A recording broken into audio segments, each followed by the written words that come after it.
Olá, sejam todos bem-vindos para mais uma aula de arte. Eu sou a professora Lúcia Santos e vou estar com vocês nessa trajetória no mundo da arte. Então, vamos ver o que nós temos para a nossa aula de hoje? Aula 7, nós vamos fazer o quê? A revisão e avaliação.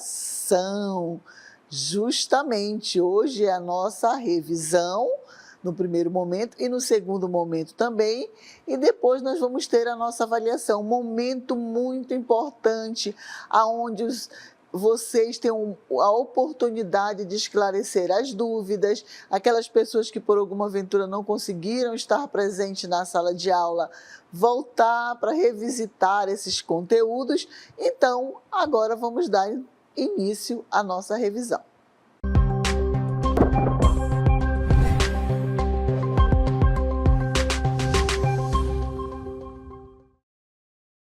Muito bem, então na nossa revisão de hoje nós vamos falar inicialmente sobre o momento da história, da pré-história ao mundo contemporâneo, essa trajetória que o homem fez, se adequando às suas necessidades e procurando possibilidades de melhorar o seu dia a dia. E nisso nós temos alguma linha do tempo, né? Temos aquele período que foram de milhares e milhares de anos e depois já passa para décadas, anos para acontecer essas modificações no mundo da arte. Vamos começar com a pré-história, vamos lá? Arte na pré-história, as origens da história da arte podem ser rastreadas até a era pré-histórica, antes que os registros escritos fossem mantidos. Então, nesse período, o homem ainda não tinha o quê? A grafia, certo? Os primeiros artefatos vêm do Paleolítico, ou Idade da Pedra Antiga ou pedra lascada, não é verdade? Na forma de entalhes, gravuras, imagens pictórias, esculturas e arranjos feitos em pedra. Então, na pré-história, no Paleolítico, vem justamente os entalhes da pedra lascada também. Continuando.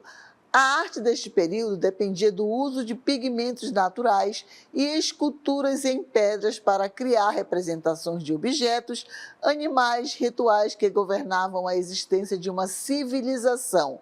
Então, o homem, ele utilizava desses artefatos, principalmente os pigmentos naturais, obtido através do sangue, da urina, do excremento, da gordura, para fazer as suas pinturas, as suas esculturas, né? E aí, o que acontecia? Eles utilizavam para fazer as esculturas as pedras. E também o que acontecia? As pedras, as lascas das pedras eram utilizadas como faca, como algo cortante para tirar a pele do animal, cortar e etc. Então, o homem desse período ele também era nômade, porque ele não dominava a agricultura nem a pecuária e ele não vivia ainda em comunidade. Esse período da arte ele foi dividido em 3 grandes períodos. Vamos ver? Então, os períodos sendo cada deles representa características peculiares. Então, esses 3 grandes períodos, eles estão divididos, né? E aí, o que acontece? Eles têm características muito peculiares. Eu acabei de falar do Paleolítico Inferior, mas vamos revisitar esse período. Vamos lá? Então, o Paleolítico Inferior. Foi nesse período que surgiram as primeiras espécies de hominídeos, provavelmente na África. Nesta época, a temperatura era muito baixa, obrigando os humanos e outros animais a viverem em caverna. Continuando, os objetos foram confeccionados primeiramente ossos e madeira, depois em pedra e marfim, como nós já comentamos. Usavam um machado de pedra para cortar e esmagar os alimentos, para defesa e fazer furos. As lascas eram aproveitadas para fabricar objetos cortantes, daí o Paleolítico ter ficado também conhecido como período ou idade da pedra lascada. Temos um outro período dentro do próprio Paleolítico, que é o Paleolítico Superior. Quais são as características e como nós podemos identificar esse período do Paleolítico Superior? Os homens do período Paleolítico Superior né? 30.000 a 10.000 antes de Cristo eram nômades, deslocavam-se de um lugar para o outro em busca de alimentos, ou seja, procuravam tudo o que era necessário para sustentar a vida por meio da caça, da pesca, da coleta de frutos, sementes e raízes. Os indivíduos confeccionavam e utilizavam objetos de pedra lascadas, ossos e dentes de animais. Dentro do Paleolítico inferior e o superior, o homem permanecia nômade, não é verdade? Mas aí vem o Neolítico, que o neo significa o quê? Novo, um novo período. E esse novo período ele traz grandes descobertas. Claro que esse período demorou milhares de anos para o homem chegar a esse nível do Neolítico. E o que nós temos dentro desse período? A descoberta e o controle do fogo marcaram a transição do Paleolítico para o Neolítico. Então, a descoberta do fogo foi a grande descoberta desse período. Logo após, o período em que os primeiros grupos humanos se adaptaram ao ambiente em busca da sobrevivência. Então, aí ele já começa o quê? A ter o domínio da agricultura, da pecuária, ele já começa a viver em comunidade, certo? Então, dessa forma, eles puderam caçar à noite, aquecer-se do frio e cozinhar os alimentos.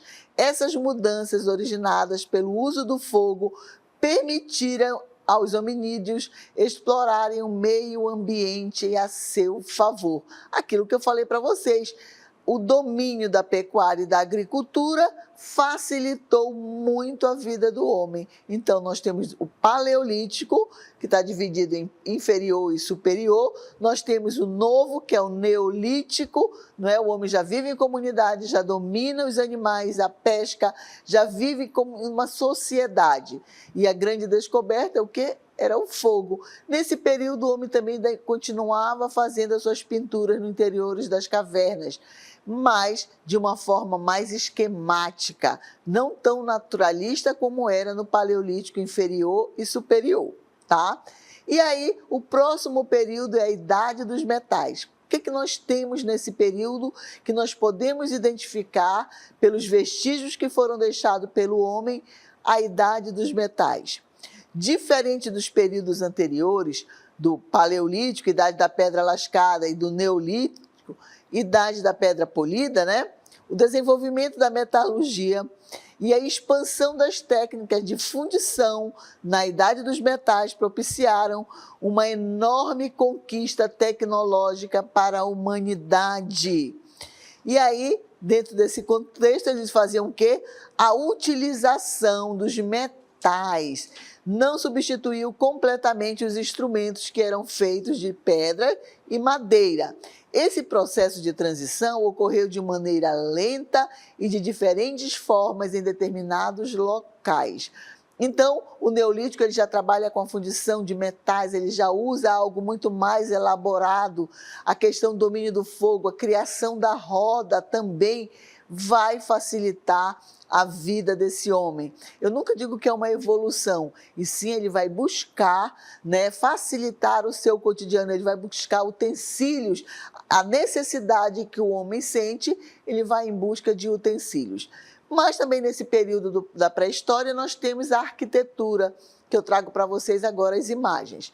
Então, o domes consistia em 2 ou mais pedras grandes fincadas verticalmente no chão, como se fossem paredes, e uma grande pedra era colocada horizontalmente sobre elas, parecendo um teto. E aí nós temos a imagem. Depois nós temos os menires, que está aí a imagem para vocês observarem, que são o quê? São grandes pedras cravadas no chão de forma vertical. E nós temos os cromeleques. Tá? Esses cromeleques são menires e domes organizados em círculos que são considerados cemitérios. Dentro desse contexto da pré-história, nós também comentamos durante a nossa aula sobre o teatro. E aonde surgiu o teatro? O teatro teve início, né, em Atenas, na Grécia, por volta de 1550. Então, meus queridos, o teatro grego, né, como nós falamos, ele teve início em Atenas, na Grécia, por volta de 550 a.C. e surgiu a partir das celebrações realizadas principalmente pelo deus, o quê? Para o deus Dionísio. Sabe, esse deus era o quê? Ele era uma divindade mitológica grega relacionada às festas da fertilidade e do vinho. Aí nós temos o Dionísio, né, representado justamente por Caravaggio, que é um artista. Ele coloca essa imagem dessa forma, que é a visão dele, como tem outros artistas também que representaram o deus Dionísio. Mas quem deu vida ao primeiro personagem, por isso que falamos que o teatro foi criado na Grécia? Segundo consta, certo? O primeiro homem, tá, a realizar uma encenação se chamava Terpes. Ele é considerado o primeiro ator e produtor teatral do Ocidente. Então, por isso que Terpes diz, eu sou Dionísio. Ele cria o primeiro, ele convence o público que ele encarnou Dionísio. Então, o teatro foi instituído na Grécia. Continuando, durante todo o processo de formação da identidade nacional que envolve o teatro, o Brasil não estaria fora também dessa grandeza que é o teatro. Então, nós podemos dizer o quê? Que durante todo o processo de formação da identidade nacional e da criação da cultura brasileira, a arte do Amazonas teve participação de primeira grandeza. O Estado legou ao Brasil alguns de seus mais notáveis artistas e criadores, seja no campo das letras, da música, das artes visuais, do cinema e da dança. Em 1896, bem antes de São Paulo, a cidade de Manaus recebeu a luz elétrica. Com a eletricidade, o Teatro Amazonas foi a primeira casa de ópera do país, tá? Ele teve o quê? Equipamentos de iluminação com refletores modernos e ribalta com lâmpadas incandescentes. O ciclo da borracha, né? Justamente com o ciclo da borracha, o teatro no Amazonas saltará de qualquer preparo do arraial de igreja para o profissionalismo burguês. Então, foi o grande salto que o Brasil teve, né? Principalmente o Amazonas, como nós vimos aí, foi a primeira capital a ter energia elétrica, bem antes que São Paulo. Então, o ciclo da borracha trouxe essa riqueza para o Amazonas. Infelizmente, nós não soubemos aproveitar, não. A borracha foi levada, né? E aí nós perdemos esse nosso ouro branco. E aí, continuando dentro do Teatro Amazonas, enquanto estrutura arquitetônica, eu trago para vocês as pinturas decorativas que destacaram-se, né? Crispim do Amaral, ele vem trazer essa pegada de pintura bem regional, trazendo os temas, mas sempre com aquele olhar, né, europeu, com aquela técnica europeia. E esse aí nós temos o pano de boca, certo?